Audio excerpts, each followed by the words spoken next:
Time now for the Daily Answer, sponsored by Salem Surround on The Answer Now TV. This is a urologist named David Shusterman about the diagnosis that we just now learned that Joe Biden has an aggressive form of prostate cancer, number 44. It's very unlikely that someone could get annual checkups and not notice a PSA elevation over the past, this is what I typically would see in a VA hospital where a patient hasn't had medical attention in 10 years, presents to an emergency room with bone pain, and then they find that it's metastatic prostate cancer.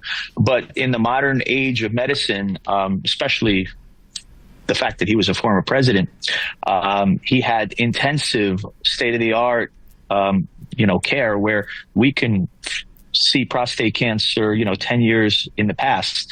So this is, it's very unusual to hear that someone has prostate cancer where they're annually being followed up. And the fact that we just find it at a Gleason 9 is just pretty much unheard of in this day and age of medicine. Even in the, even in the inner city populations, we wouldn't see it. So you're saying even Now, my caller's argument is that it's just so unfair, unkind to question whether or not this diagnosis was just now made. And look, I even said I wish him a speedy recovery. But how in the world can we confidently believe that this prostate cancer is just now being discovered when Jake Tapper's book talks about how the Biden administration and its staffers concealed his decline, lied to the American people about it? But now we're supposed to believe all of a sudden now they're being honest about his physical condition? Really? And it raises all sorts of questions now that the Robert Hur interview has been released about who was really running this country. I played you a couple times the statement made by the current Speaker of the House. Said he had a one-on-one meeting finally with the president. A bunch of aides were around. And he said, Mr. President, can I just talk to you privately? And Biden dismissed everybody. They were horrified that Biden would be privately talking to Speaker Johnson. And he says, please explain to me why you signed this executive order banning the export of LNG. Oh, I didn't do that. Mr. President, yes, you did. No, I didn't. Mr. President, yes, you did. We can go to your secretary and she can print it for you. Yes, you did. Oh, I know what you mean. LNG. Well, I signed an executive order to study. No, you didn't, Mr. President. You signed an executive order to ban it. I know. I'm in Louisiana. And I've got constituents that no longer can export this stuff. And it occurred to me, said Johnson, he wasn't lying. He really didn't remember or didn't know that he signed it.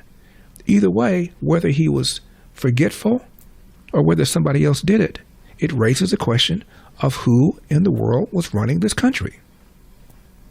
Who had the nuclear codes? Who was making all these decisions? And when you look at the 2020 election, he's campaigning from his basement. He's using COVID as an excuse. And even then, he couldn't read prompter. He kept making mistakes. He kept getting confused. He kept appearing confused. Back then. So it seems to me there are lots of questions that we ought to be considering, including whether or not some of these decisions that he made, particularly near the waning days, weeks, hours of his administration, were in fact made by him.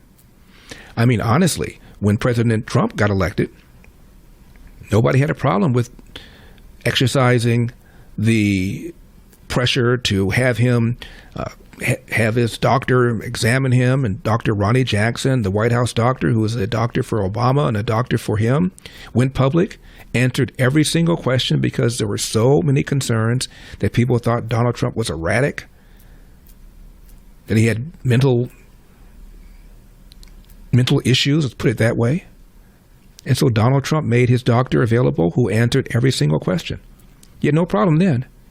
But Biden is stumbling, falling, falling up and down Air Force One, falling on stages, can't remember dates, get the leaders confused, and you raise it, and they jump all over you, as Jake Tapper did Laura Trump? Talk about a double standard. For full shows, live and on demand, it's Salem News Channel. Stay informed anytime, anywhere with the Salem News Channel and 9:30 a.m. TheAnswer.com. This has been The Daily Answer, sponsored by Salem Surround on The Answer Now TV.